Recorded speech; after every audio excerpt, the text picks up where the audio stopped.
If you are an estate agent, letting agent, or someone who is interested in the property market, then the UK Property Market Stat Show, is for you. My name is Chris Watkin, and each week I'm joined by a different guest presenter. This week, first time on the show, is Toby Martin, very well known in the industry with a specialisation in lettings, but he also knows his stuff about sales as well. We'll be coming to Toby in a second. So why should you be watching this show, ladies and gentlemen? Well, the British are obsessed about the property market. You know, whenever the Land Registry throws some stats out, the front of newspapers are all over it. Problem is, they're looking at sales that took place 8, 9, 10 months ago. The Halifax and Nationwide are looking at sales that took place 2, 3 months ago. We're looking at last week. So if you want an inside track on what's happening in the property market, then this show is for you. We are looking at week 10 of 2025, which, I'll just pull up the calendar, is Monday the 10th of March all the way through and including Sunday the 16th. We'll be comparing week 10, comparing that with other week 10s, going back to 2017, and we'll also be looking at the year-to-date figures as well, predominantly residential sales, bit of lettings as well. The show itself is split roughly into two. The first half looks at the UK property market, and the second half features a town or a city. Now, if you're not in that town or city, you might want to switch off from that. However, we are going to be using a bit of kit which shows which estate agents are the best. So if you're an estate agent who's suffering from overvaluing, cheat fee agents, and you've got the stats to actually back it up, then this third-party piece of software actually really does show you what's happening in the property market and proves that you're a better agent. So if you're suffering from any of those, probably stop for the second half of the show and have a look at the piece of software because it's a fantastic bit of kit. This week, we're joined by Toby Martin. Toby is an exceptional agent, comes from Bath in the southwest, and he's recently left his letting agency and become, wait for it, ladies and gentlemen, another bloody guru. Thanks. Like, we need more bloody gurus. Just tripping over each other, aren't I tell you what, there's going to be more gurus than there are as agents at this rate. Anyway, joking aside, ladies and gentlemen, Toby is a fantastic person. He's very well known in the industry. Just literally 2 sentences. Tell the people of the world, if they've been living in the cave, who you are. Well, yeah, thanks.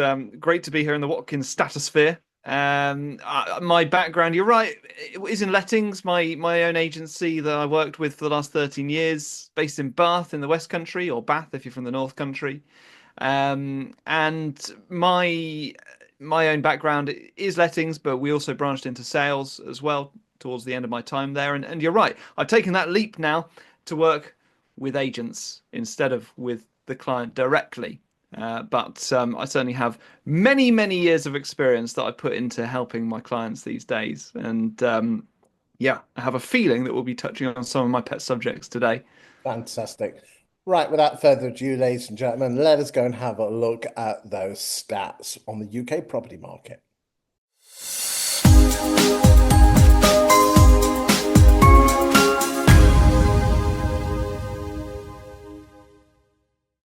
So you should be able to see the graphs now, mate. Can you just confirm that before we plow on?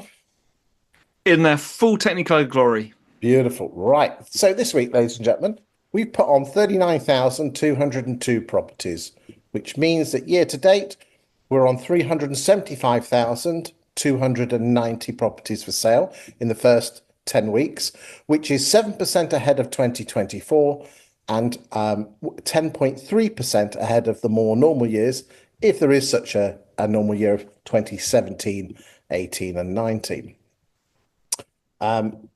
Particular favorite graph of mine is this one here, and the white line is the 2025 figures, and you can see here that we are well ahead of, as I said, we're 10% ahead, but we are well ahead of all the other years that are on this graph here. As you say, purple is 17, turquoise 18, green is 19, yellow is 23, and red is 24, and white is 25. What I would say, ladies and gentlemen, is that if any of these graphs are of interest to you, pardon me, I'm more than happy for you to download them. If you go to YouTube and scroll down to the bottom on the description tab, you'll notice that there's a graph tab there that you can download them. What I do say is this, though, is please I'm more than happy for you to use them internally. I'm more than happy for you to use them on valuations. But what I do ask is that you don't use them on social media. And the reason I ask that is that my daytime job is I'm a property statistician, as Toby kindly said, and I do reserve the right for my estate agent clients to use these in addition to the other content I write for them on their local property markets. So, but please do use them on the valuations. I'm more than happy for you to do that. So listings, and again, let's just confirm the average price of a property that's come on the market is 446. What's your thoughts on listings? Very strong, isn't it? What was the phrase that our dearly departed former government used? Strong and stable. I think that probably does well for the current market as well, and I think that the consistent flow of properties to the market means that there's confidence in the market. It means I think that there's perhaps some acceptance in the market. We went through a phase, didn't we, of people just waiting to see, wait, maybe there'll be a crash, maybe something dramatic will happen to interest rates. And now I think people are accepting that this is a consistent market that's not going anywhere too dramatically, too quickly. And there might be an element of necessity in there as well, because despite that, we do still live in difficult economic times. So some of these properties might be coming to the market through necessity, financial necessity. So I think that there's a healthy, as far as the market is concerned, a healthy mixture of confidence, acceptance, and a drop in necessity as well, meaning that we have this very reliable stream of properties coming onto the sales market at the moment. And as we know, ladies and gentlemen, you're absolutely bang on there, mate. It's like Goldilocks. You don't want too little because if there's too little, yes, you do end up selling, but a lot of people don't put their houses on the market because they can't find one. And likewise, we don't want too many. Likewise, we don't want too little because it floods the market. And let's just remind ourselves, ladies and gentlemen, that if we rolled the clock back to 2008, in the spring of 2008, the number of properties for sale ranged between 1.2 and 1.3 million. So it just gives you a flavour if some people say, whoa, there's way too many houses on the market. There's not. Now, it's important to judge that. My advice to you, ladies and gentlemen, of agents is every single month, find out how many houses there are for sale at the end of every month, and then find out how many properties are sold subject to contract. You can just use that if you go to Rightmove, other portals are available. Click on the sold button and it adds the number. And then just make a note of those. If you were really smart, ladies and gentlemen, you would break that down into sections like detached, semis, and terraced and flats. So you can swap things that if, let's just say, flats are there's a lot more flats coming on the market than not selling, then you don't have to pull your pants down on your fees. So stock levels there, you can see there. I mean, again, just so you're aware, this is a monthly graph. We showed this last week and we show it again this week. And we'll show, this is the number of properties for sale on the 28th of February, stroke the morning of the 1st of March. So all the yellows are the same, so we can compare apples with apples. So again, if you look at the shapes of those graphs and the way they work, everything seems to be quite normal. In fact, quite dull and boring. But that's the beauty of the property market is that it's not being swayed by doom-monger headlines. Let's move on and look at price reductions. And at the moment, we are reducing 12% of our stock on a monthly basis. That's a monthly figure done in arrears. The number of reductions, 24,000. But remember, there's more stock. So that's why I think this graph is so important, because it shows the percentage of properties on your books that you're reducing on a month by month basis. So that's a cracking graph. Notice that these dips here are always Christmas dips, because we all go on, nothing happens at Christmas and poof, off we go. I find it fascinating that we've got the last few years, the shape of the graphs are almost identical. And again, I'm going to show you another graph in your first time on the show, but how cyclical the UK property market is. Anything on price reductions before we go on to gross sales? Yeah, you're right. There is, well, we talk about confidence in the market. We as agents can have confidence in the market as well, because it is cyclical and it is reliable. And as agents, that means that when we're standing in the living room talking to clients, we should be able to speak with confidence and be able to accurately advise them, because we can rely on what the market's going to do. So when we're talking about price reductions, well, obviously we saw that there are plenty of homes coming onto the market. That's great, but are they selling? I presume that's what we're going to come on to very soon. So those price reductions are, I mean, none of us like having those conversations. None of us like calling a seller and telling them that they had to reduce their price. But those conversations are critical, because ultimately we don't just want to list our homes, do we? We want to sell them. And ultimately those are the conversations we need to have. So in a way, whilst we don't like it, it is encouraging that the price reductions are happening, because they need to happen in order to sell the homes. Now, there is a separate argument, a separate conversation to be had about the accuracy of home valuations, and are we overpricing to win instructions? So that's You're a going whole down. new can of I don't worms. know if you saw that video that Matt Baldock put out in the last few days. Tremendous video. Yeah. Exceptional video, and I did actually send him a message saying how good it was. We are ruining people's lives, ladies and gentlemen, by Yeah. overvaluing. Absolutely. And I think that, I'm sure as we go through the rest of the data, there'll be an interesting correlation between overvaluing and how quickly homes are selling, how many homes are being withdrawn from the market. I'm getting ahead of myself, I know. But the knock-on consequences of overvaluing are huge. So yeah, it's encouraging that some agents are having those necessary conversations in order to reduce the asking price on homes. However, do we need to go one step further and ask ourselves why these conversations are necessary? I mean, absolutely scares me to hell that if you ask a member of this, a general member of the public, for every 100 houses, what's your, well, no, let's not even do that. If you put your house on the market, what do you think your chances of selling it? Most would say in the order of about 70 to 90%, wouldn't they? Yeah, Okay. absolutely. Well, ladies and gentlemen, for those of you who've not seen the show before, the answer presently is 54. It's mind blowing, absolutely mind blowing. If you, as an agent, stood in front of a prospective client and said, "It's great that you want to instruct me, but just before you sign my terms, I want to be completely upfront with you and tell you that with me, you'll have a 54% chance of selling your home," that agent would tear up your terms of business as quick as it can be. That is mind blowing. And if I could just take that one step further, because I know a couple of weeks ago you had on the show Simon Gates, and I was watching that show, and between you, I think you covered one of the great Watkins stats. I think it would be track one on your greatest hits, and that was just how much that figure changes depending on how quickly the home sells. And I scribbled it down. I'm sure you got it off the top of your head because this is your stat. But if the home sells within 25 days, that chance of completion goes up to 94%.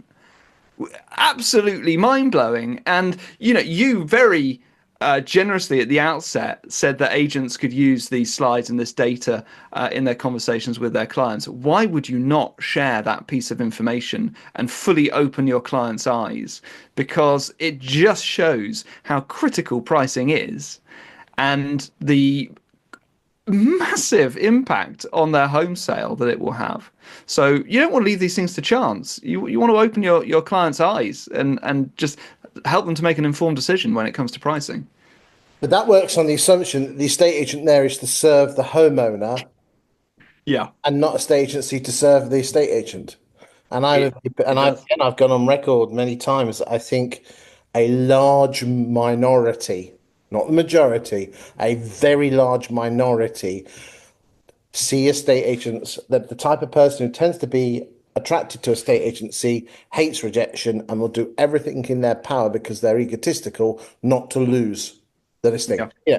And again, ladies and gentlemen, put 10 houses on the market, and if number 11 you lose and you're a swine of a mood for the next 10 weeks, next 10 hours, then unfortunately that's your ego. yeah. Absolutely. You've got to be able to walk away. Someone said to me, what's the best, someone was saying to me, what's the best skill you can have as an estate agent?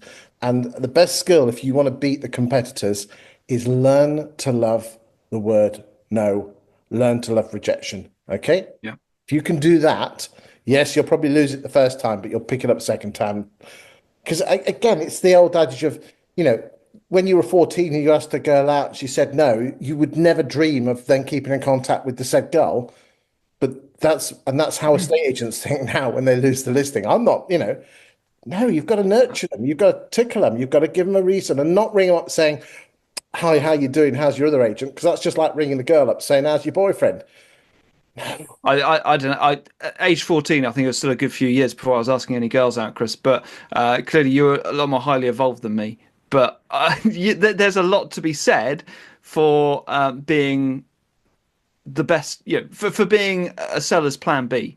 And of course, you don't go to an instruction wanting to lose out to another agent, but you see the number of homes that are being withdrawn from the market. You see the amount of homes that are overpriced. And ultimately, if a vendor goes with a different agent, that's not the end of the conversation. It is, well, we've just seen that there is a very high statistical probability that you'll get a second bite of the cherry. And by even being involved in the conversation in the first place, you've already got a head start to win that second time around. So that definitely feeds into what are you doing to keep that lead warm? How are you remaining in contact with your client even when they're on the market with another agent? How are you keeping in contact with that client even when they've gone under offer? Because 50% chance that it won't stay that way. So you have to be ready and you had to be available to that client and approachable if the opportunity comes around a second Yeah. time. I mean, my advice to any agent watching this is don't ring them up to ask them how they're doing because you know exactly how they're doing because you can see the status on Rightmove. My advice to you, if you lose a property, is send them a WhatsApp message of any properties that like the house they're selling. Just seen this, it's a competitor of yours, thought you might want to know. And also take a note of what they're looking for whenever a property comes on the market. And again, this is with competitors, especially with competitor houses. Send them a WhatsApp saying, Jim, I know you're looking for a 3-bedroom semi, saw this and thought of you. Yeah. Unfortunately, that takes time and effort. But again, you're not ringing them up saying, you're not like the young 14 and 15-year-old saying, how's your current boyfriend? I'm better. Yeah. It's, hi, how you doing? How's your course going? That sort of thing. And if you're interested in them, they become interested in you. And if they become interested in you, they get to know you, like you, and trust you. And Yeah. people, when they do business with people they trust. Let's move on to sales. So this week, in terms of sales, we have sold, let's just pull this up, 27,221, which is last week it was 26,702 and the week before it was 27,562. So again, we'll just pull that up. So we are still nicely ahead of, pardon me, the other years. So it was 25,000 in 24, 23,400 in 23, and in 2017 it was 21,700. In 2018 it was 22,400. So, and just finally, and 24,600 in 2019. So there's some nice ranges there. Yeah, I mean, that's not bad. And year to date, 259,000 properties sold subject to contract, which is exactly 15% ahead of 2024 and 24.9% ahead of 17, 18, and 19. So gross sales, that's not bad, mate, is it? And we It's have very reassuring. Yeah, and it all correlates. That there's more homes on the market, there's more homes selling. Yes, we're having to reduce prices to get them sold, but they are ultimately selling. And obviously we know that it's the concern arises when more homes come onto the market, but they're not selling. So it is reassuring, and again, it means that we can speak to sellers with confidence, and we can be quite almost formulaic about it. Look, homes are selling. If you do as I advise you. If you do X, Y, Z, it equals a home sale. I mean, So we can be quite confident in this market. just remember, ladies and gentlemen, we've got more houses on the market. Let's just refresh ourselves with that number now. Here we go. So we have more houses on the market and we are selling more houses, but the percentage of houses that are on the market that we are selling, which is the Resi sell-through rate, what percentage of your stock are you selling, is identical to what it was before COVID. Mm. More houses on the market, more house sales, yet the same percentage of houses that are coming on the market are still selling. Yeah, Yeah. and I, it would be lovely to see an upward trend. But I think until we all know that yeah, that there's always going to be an element of homes that fall through, and there's always going to be that kind of consistent trend. But yeah, I think until we can get the message through and educate our clients a bit better in terms of how to give yourself a better chance of going through to completion. You know, things like getting started on your legals sooner, reservation agreement. Why don't more agents use reservation agreements, Chris?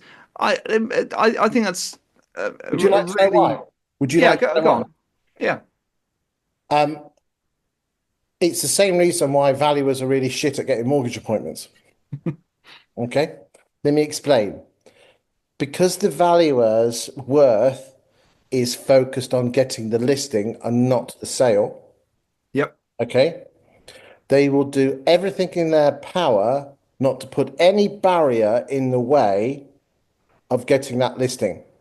Yep. So if a valuer thinks themselves, if only they could declutter the place and redecorate this and come back to me in a few months, I'll get it. But the valuer won't because they don't want to lose the listing. If Yep. they get someone in for a mortgage advice before they put the house on the market, another competitor might nick it off them. A reservation agreement is something that's new and therefore needs explaining, and therefore that's again putting a risk in the eyes of the valuer that's potentially going to stop them lose it. Then it's not getting the listing; it's losing the listing to a competitor. You see, I'm into profiling people profiling, and the vast majority of people profiling who are valued as estate agents on the disc profiling system, there's different other models, are what we call I types. So they're outward going people. And they use their people skills to get the business. That's what makes them bloody good estate agents. The downside is that their biggest weakness is rejection. Yeah. And like I said to you 10 minutes ago, if you can learn to love rejection, you're going to win in a state agency. Yeah. And you look at yeah, the That's why, figures. because it Yeah, you can. absolutely. That's why I So, mean that's why I'm a big fan of Gazelle. Others are available, yeah. but Gazelle actually teach the valuers how to actually use it as a. This is going to get you more listings. More importantly, going to stop you losing listings. Yeah. And I think that that's such a powerful conversation to have with a seller.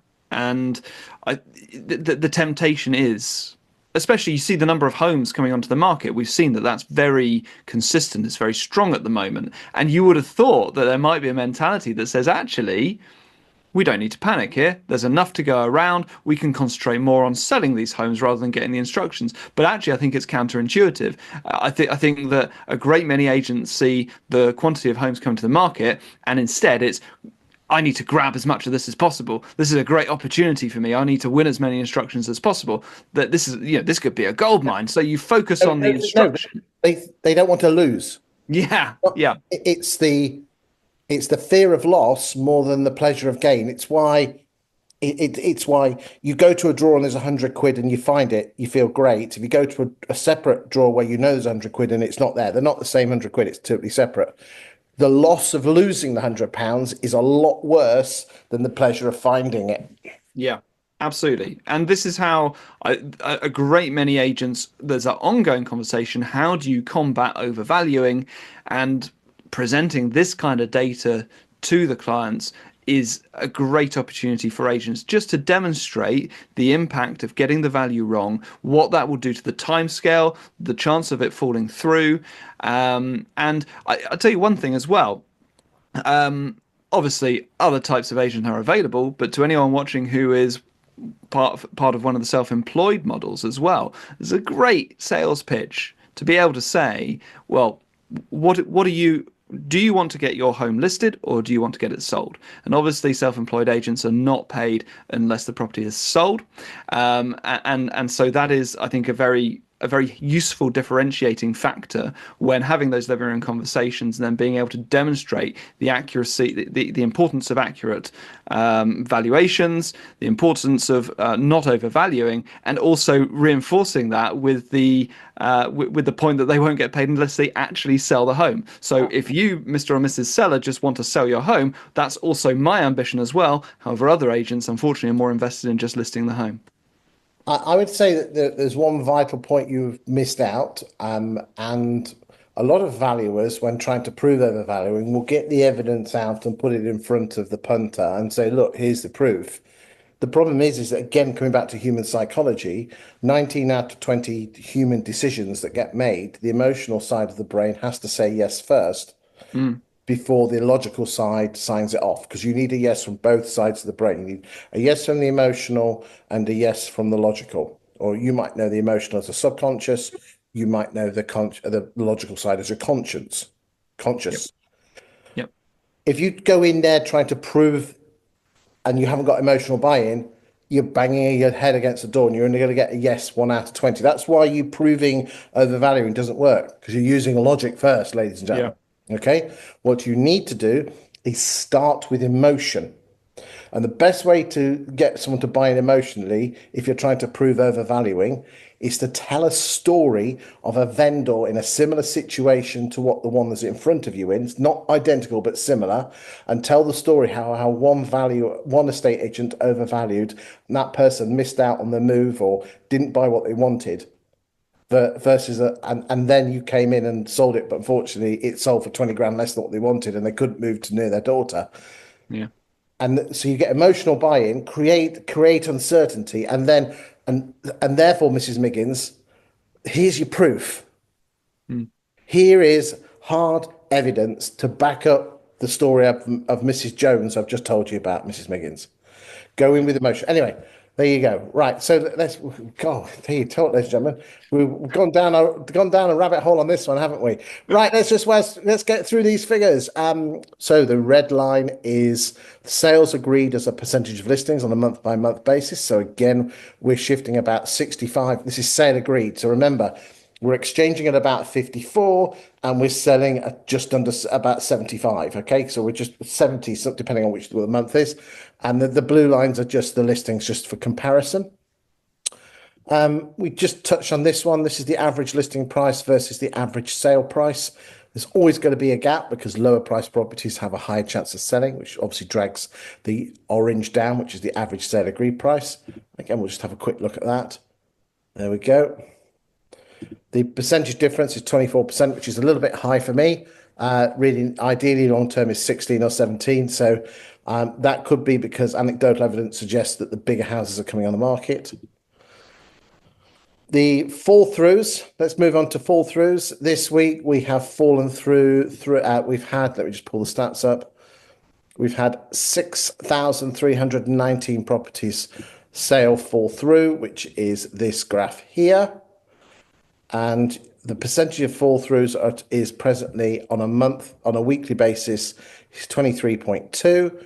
But a better graph, I think, is what percentage of your sales pipeline has fallen through. So just for those that have not watched the show before, sale through rate is if you put 10 houses sold to the contract and 2 from your pipeline has fallen through, that's a fall through rate of 20%. But thinking about it, they're from 2 different sets of pots. So therefore, we always look at this one, which is on a month by month basis.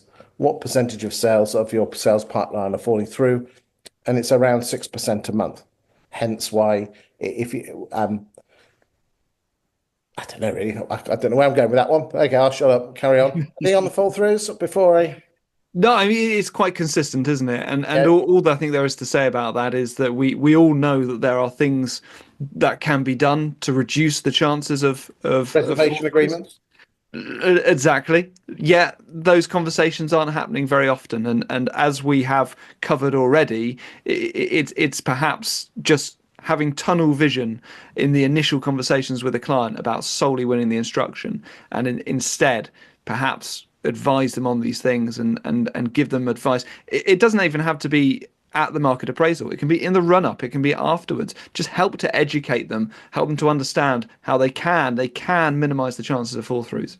Right, good. Right, let's move on. Net sales. This is gross sales less net sale, less fall throughs.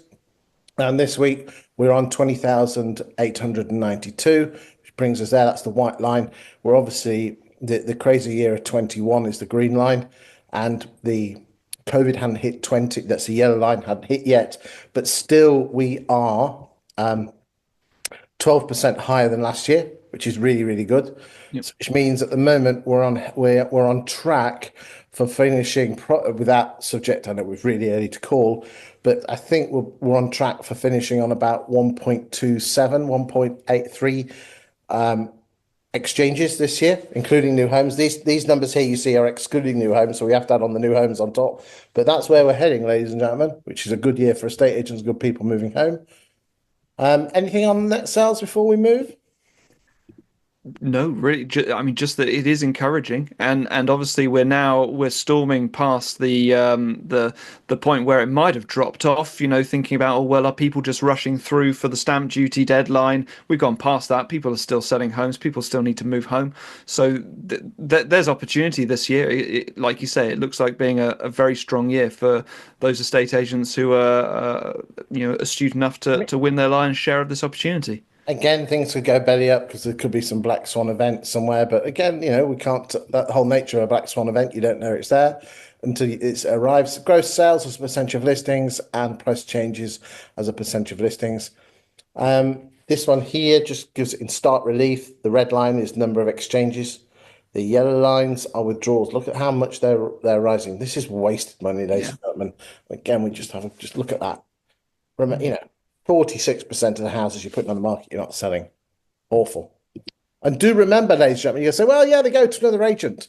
93.1% of sales sell with the first agent. Not many sell with the second agent. Yeah. Right. Okay. We've already done stock for sale. That's agents' pipeline on the end of Feb going into the 1st of March. So again, pipelines are very full.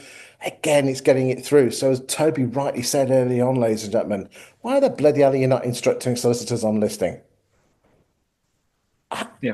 It's an easy win, isn't it? It's just mind-boggling. Get your house in order, literally, and instruct your solicitor. This is just easy advice that we can give to sellers, and it will. They'll thank you for it later. So there's probably an initial reluctance to that. There's that kind of consumer behavior with, well, we're not going to meet that cost until it's necessary. And I think that's sort of innate consumer behavior, but showing them, demonstrating through the data the logical reason for doing so should be a no-brainer. It should be. And again, it comes back. I think valuers are using it as an excuse. Valuers are using it as an excuse to not get the listing on the market, when in reality, if you do it well, it can get you the listing. The problem is in our heads. It's our own mindset that's stopping us getting this through. Right. Just final slide on this before we go to Kings Lynn. The orange line is the pound per square foot at sale agreed. And that last month was £383.75. Sorry, it was £340.50. The month before it was 341, and the month before it was 337. Why is that orange line so important? Well, ladies and gentlemen, that matches the land registry in 5 months' time almost identically. If you lay them on but do a delay on this one for 5 months, it matches it perfectly. So if you want to know where the market's going in terms of the land registry 5 months in advance, you follow that orange line. The red line is listings. Again, take that with a pinch of salt because there's a lot of overvaluing. And the exchange figure is actually a very close mirror of the land registry, but we don't put, it's the orange line that is the perfect mix, and it works really well, ladies and gentlemen. So do bear that in mind. Anything else on this before we go to Kings Lynn? No, because I'm worried about sounding like a stuck record. So I want to talk about the widening gap between the red line and the other lines. But we've covered that in much detail, and I'm far too excited to go to Kings Lynn. So let's crack on. Okay, here we go.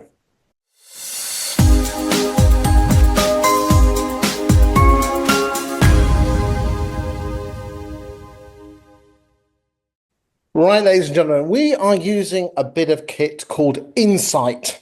For those of you who have not seen Insight, Insight is a platform, one of a number of platforms um, from 20EA. Okay, so they do touting software and they do other, scraping data software.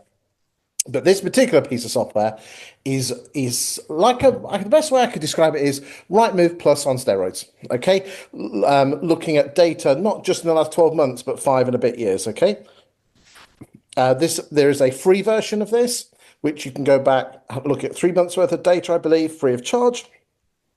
There is one where you can have up to 10 postcode districts for a nominal fee. I'm not going to mention the prices because I'm not on commission, although I'm their biggest fan. It's the most amazing bit of kit in the world. It is groundbreaking. But as I said, I'm not being paid to promote this. I just, for the record, for total upfrontness, I do get given this software at no cost to myself, which enables me to use it. All the stuff I've produced so far in the show, the data came from this bit of kit. The vast majority of large and medium-sized estate agency firms have this bit of kit, and it is just well. Let's go and have a look. Should we go and have a look, mate? Yeah, I'm quite excited to see this. All right, here we go. So, for the purposes, we are going to King's Lynn, okay? And just so you're aware, the postcodes that we are actually looking at are PE30, which is core, which is the town, and then 31 through to 34. Now, some of those postcodes, the extremities do go to other towns on the extremes, like your Derhams and your other things like that. So we do have, but those will be filtered out because there will be much lower numbers. We're just looking at the big agents in the town. And what I'm going to do is spend the next no more than 15 minutes going through the ones. So, Toby, just jump in and we'll see how we get on if you see anything. So, we're looking at the 1st of January 2020 through to the 17th of March this year. The average price of a property that's come on the market is 324,000 and 14,089 properties have come onto the market. Let's look at the agents. William H. Brown, there we go. Looks like they've had a slight downward trend there in terms of their market share from a nice and steady 20% to probably near anywhere between a 10 or 11 to 15%. William H. Brown are part of the superb Connell sequence groups. Let's just have a look and see if they've got any of their famous Christmas spikes where they do the Boxing Day stuff. Yeah, there we Yeah. go. We just confirm that. Yeah, okay. Looks like they've done really well on their Christmas Boxing Day thing. Look like they Russell, had a good start to the year this year. Russell and Turner. Let's have a look at those. Well, lads, that looks nice and steady there. You're Mm. bouncing between 10 and 15%. There's no growth, but at the same time, there's no dropping off. So that's nice and steady, chaps. Like that one. Average price 259. And again, so it looks like there you go. So William H. Brown, if we're comparing supermarket styles, is probably looks like more Morrison's, Tesco's, because their prices are lower than the average. Russell and Turner also similar. So again, I would suspect that most of those are going to be in core Kings Lynn and not necessarily in the posher villages on the outside. Let's go and look at Sowerby's. As we would expect, Sowerby's are a posh agency in the Norfolk area, excellent estate agency, and we will just have a quick look at the upper quartile in a second. That's nice and decent. Looks like you had a good 20, 21, and 22, and a slight drifting down in 23 and 24. The Norfolk agents, oh, well, it does what it says on the tin. Look at that growth, mate. That is fantastic. Wow. They've done something right over the last 12 months, haven't they? That is absolutely shot up. Okay, let's go and have a look at And a Abbott's. good average price as well. Yeah, well done. Right, Abbott's. Okay, Britain Lettings, Newson and Buck. Slight drifting down there. Mm. Belt and Duffy, Jeffrey Collins, Morris Armitage, Brown and Co. Isn't it interesting? A lot of these are on slight downward trajectories. I just wonder if a lot of that business has been lapped up by the Norfolk estate agents. I don't know. Well, we'll go down to number 20. Let's just have a quick look and just have a quick look and see in the upper quartile.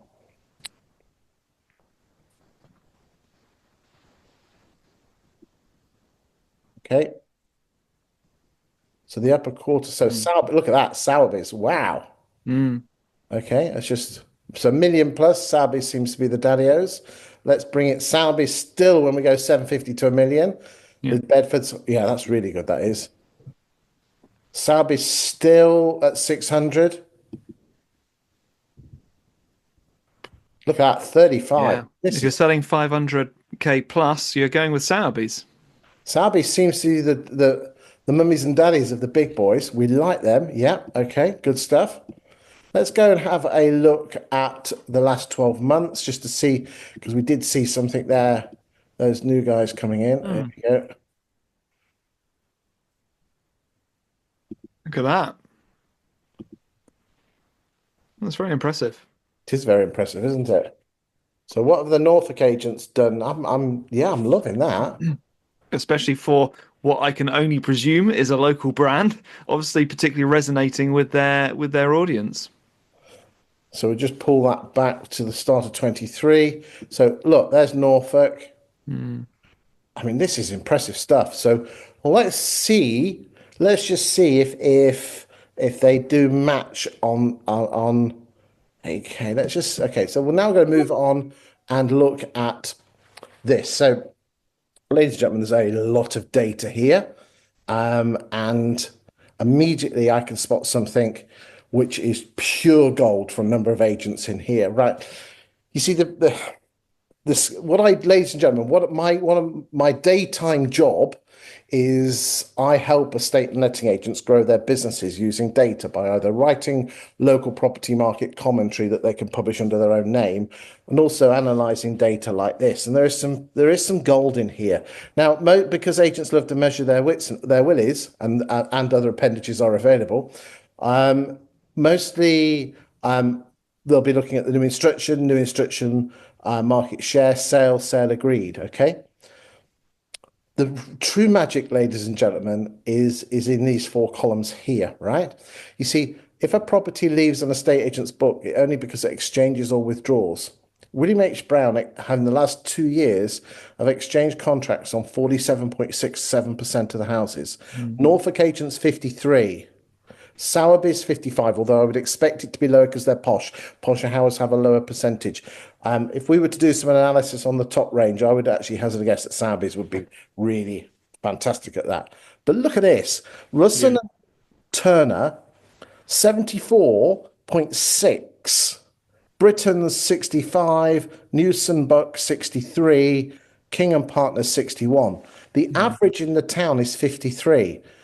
Russell's, if they went to a property and they sold it in the right way, and they would have to do it in a certain way, the correct way to stay the right side of the law with regard to the Advertising Standards Agency.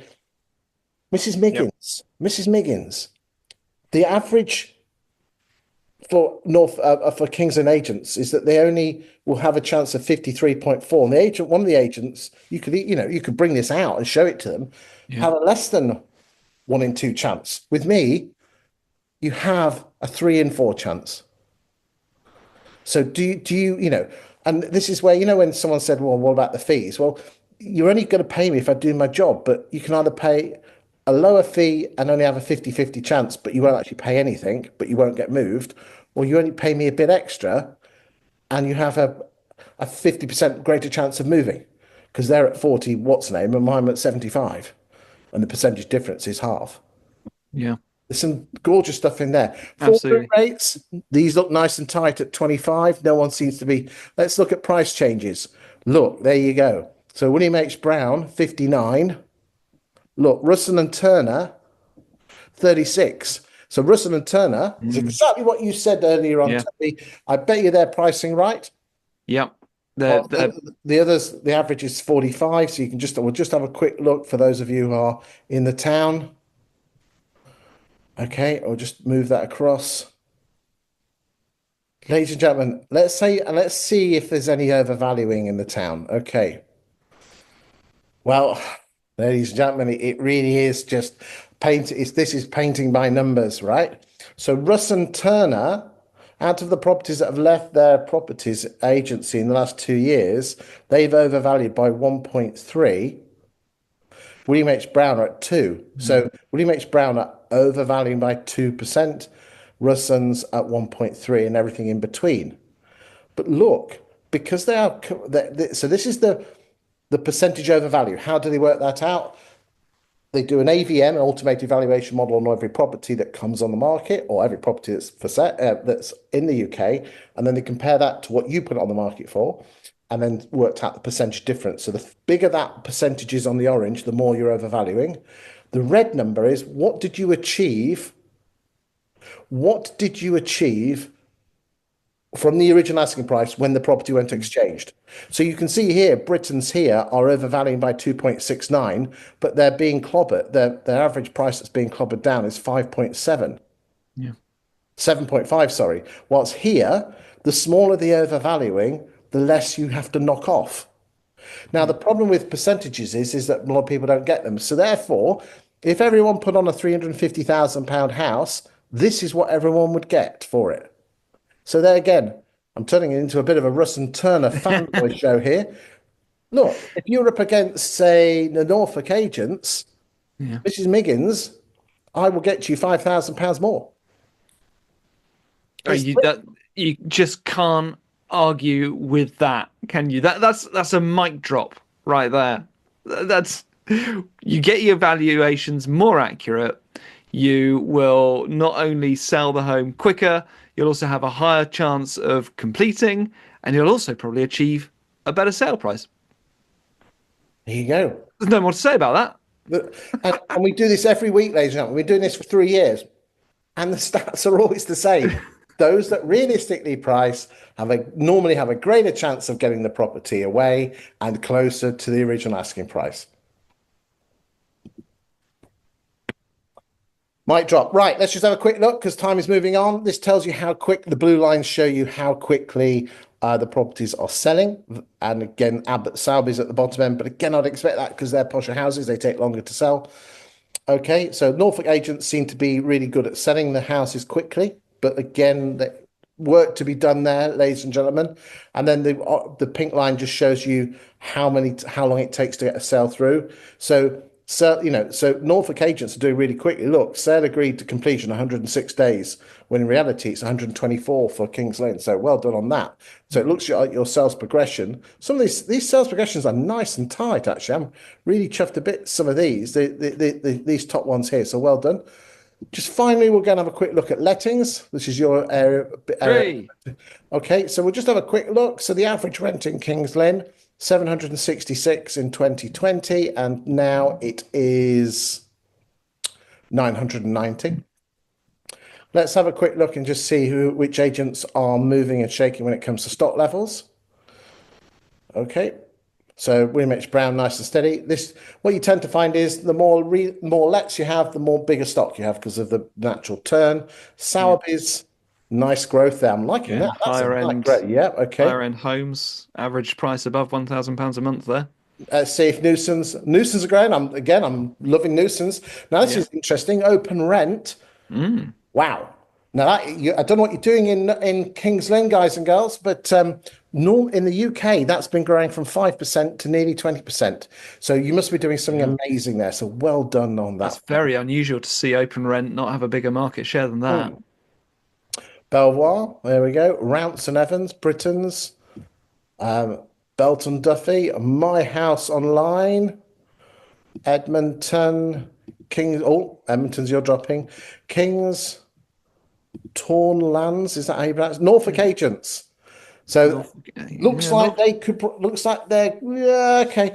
I think they're pooling all of their resources into their sales operations. Yeah. Come on, Norfolk Agents. You can pick up the lettings buck, I think. Final thoughts from you, mate, before we go. Well,